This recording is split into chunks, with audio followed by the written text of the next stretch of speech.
And by all indications, we'll be waiting for signals from the Sergeant at Arms in regards to whether that particular quorum has been attained. And as we await for members to make their way into the chamber this afternoon, I was just taking you through the highlights in one of the agenda for consideration this afternoon, being the Independent Electoral and Boundaries Commission Amendment Bill.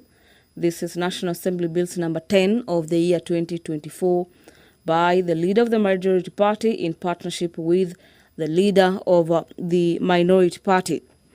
The bill seeks to give effect to the recommendations and views of the public that were submitted during the National Dialogue Discourse on the issues of electoral justice-related matters, outstanding constitutional matters, fidelity to the political parties or coalitions, and the law on multi-party democracy, entrenchment of the National Government Constituency Development Fund, the Senate Oversight Fund, and the National Government Affirmative Action Fund, and the establishment and entrenchment of state office. The Independent Electoral and Boundaries Commission Amendment Bill 2024 also seeks to amend the Independent Electoral and Boundaries Commission Act number 9 of 2011 to clean up the act by deleting obsolete provisions. The bill further seeks to make some consequential amendments intended to align the act to the judgment of the High Court in Katiba Institute and 3 others versus the Attorney General and 2 others, wherein the High Court held that certain provisions of the Act were unconstitutional.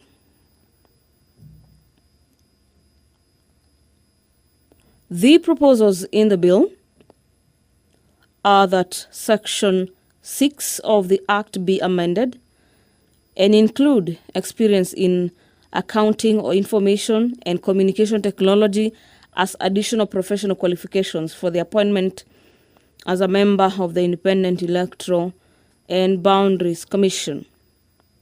And the bill further seeks to amend the first schedule to the Independent Electoral and Boundaries Commission Act number 9 of 2011 to increase the number of members of the selection panel from 7 to 9 in order to accommodate a wide spectrum of stakeholders and matters interested groups. Members of the National Assembly are streaming into the chamber this afternoon in their numbers, with all indications that at any given moment from now, will be signaled that the number has been attained. The House this afternoon will also consider enhancing reporting of parliamentary business on online platforms. This is a motion by the Chairperson Committee on Matters Parliamentary Broadcasting and Library. Now we have quorum to transact business. Has already been attained. Clerk, allow me to hand you over. Order number 1, administration of oath. Order number 2, communication from the chair. Order number 3, messages. Order number 4, petitions. Order number 5, papers. Majority Leader. Thank you, Honorable Speaker. I beg to lay the following papers on the table of the House today, Thursday, April 18, 2024. 1. The Competition and Consumer Protection Law Digest, first edition from the Competition Authority of Kenya. 2. Reports of the Auditor General and financial statements of the Public Service Commission, Car Loan and Mortgages Scheme Fund for the 6-month period ended 30th June 2018 and for the years ended 30th June 2019, 2020, 2021, 2022, and 2023, and the certificates therein. 3. Reports of the Auditor General and financial statements for the year ended 30th June 2023 in respect of the following. A. Road Maintenance Levy Fund, Kenya Rural Roads Authority. B. Human Resource Management Professional Examination Board. C. Kenya Universities and Colleges Central Placement Service Staff Mortgage and Car Loan Scheme. D. National Government Constituency Development Fund Board. E. School Equipment Production Unit. F. Nuclear Power and New Energy Agency. G. Wildlife Research and Training Institute. H. National Research Fund. I. Council of Legal Education. J, Assets Recovery Agency, K, Tharaka University, L, Kenya Tourism Board, M, Hydrologist Registration Board, and finally, Mwea Rice Mills Limited. Thank you, Honorable Speaker. Thank you, Chairperson, Departmental Committee on Blue Economy, Water and Irrigation. Bowen. Thank you, Honorable Speaker. Honorable Speaker, I beg to lay the following paper on the table of the House today, Thursday, 18 April 2024. The report of the Departmental Committee of Blue Economy, Water and Irrigation, and its consideration on the Senate Amendment Bill to the Water Amendment Bill, National Assembly Bill number 33 of 2023. Thank you, Honorable Speaker.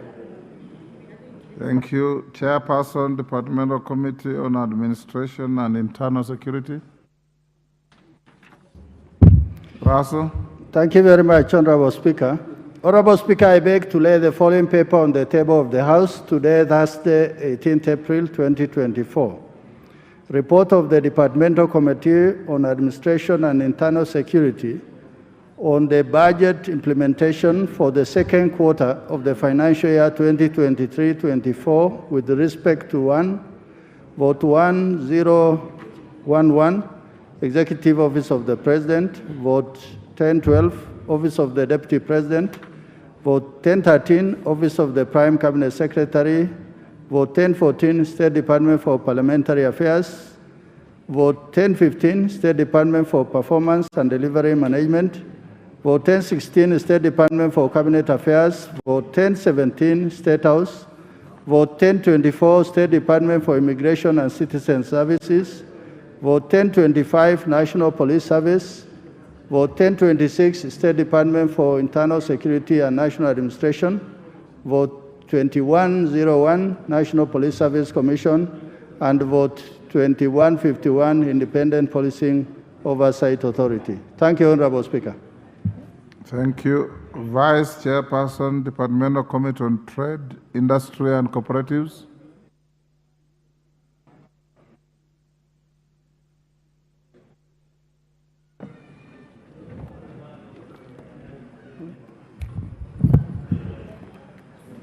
Okay. Honorable Speaker, I beg to lay the following paper on the table of the House today, 18th April 2024. The report of the Departmental Committee on Trade, Industry and Cooperatives on its consideration of the County Licensing Uniform Procedure Bill, Senate Bill number 9 of 2022. Thank you. Next order. Order number 6, notices of motion. Order number 7, questions and statements.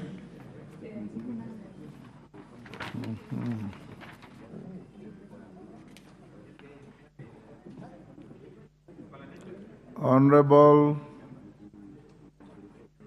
AJAABU.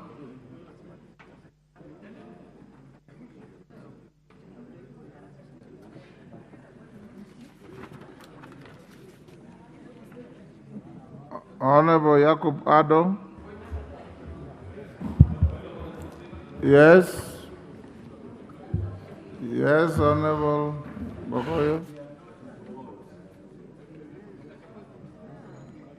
Give him the mic.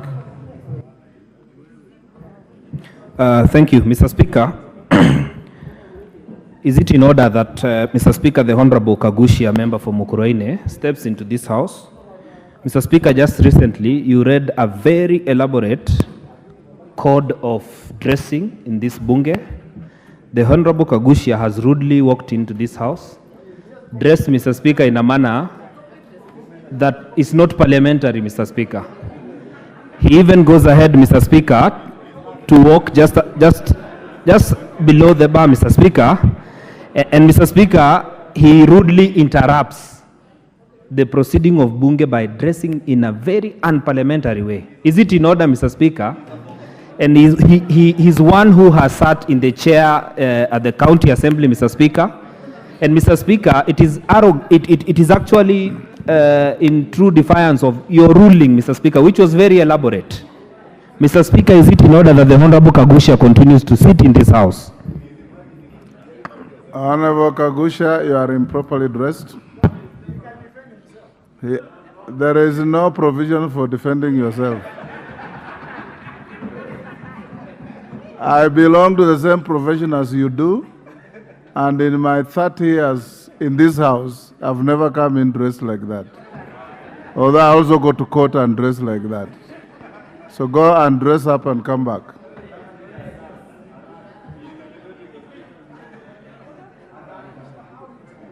Even your seniors like Chepkonga have never attempted that.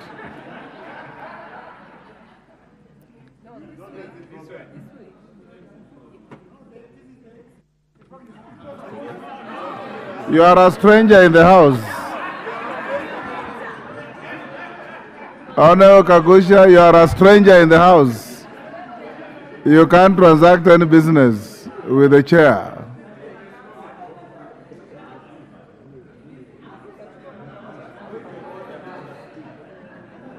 Yes, Honorable Nguna, what is your point of order? Thank you, Mr. Speaker. Mr. Speaker, I'm used to minority leaders sitting in front of me. What is out of order? Mr. Roko is sitting in a